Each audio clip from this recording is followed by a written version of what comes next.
It was the most watched Super Bowl in years and clearly the hottest ticket in the country. But for this woman, being inside SoFi Stadium turned into a disaster when she was crushed by what her attorneys call a human avalanche. She was just sitting in her seat. She spoke with Jim Murray. It was supposed to be a dream come true. After 4 years of anticipation, 63-year-old Lita Abella went to her first Super Bowl with her son. I was so excited because I've never been to a Super Bowl game. But that dream turned into a nightmare when Lita says she was suddenly caught in what some are calling a human avalanche. I have a broken nose and I believe some other facial fractures. The educator was also left with a concussion and painful torn rotator cuff.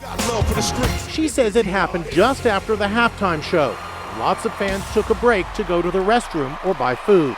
Lita was in her seat waiting for her son to return from the restroom when suddenly, she says, she was thrown out of her seat and knocked 2 rows in front of her. She says she was dazed and confused and a bloody mess. I put both hands up to my face because it hurt so bad, and my hands were just covered with blood. When her son returned, he was horrified. Heartbreaking, very traumatizing.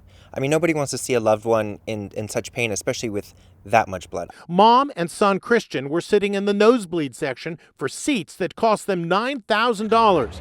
This is the view from their very steep seats way up high. When you're walking by people, you'll see that your ankle pretty much comes right where the top of the next chair below you. He says any stumble could cause someone to fall forward onto the seats and people below. Her attorneys call the seating at SoFi Stadium defectively built.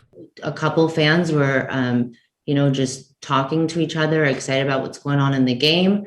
One turned around to high five the other, lost balance, fell over, and ended up impacting our client.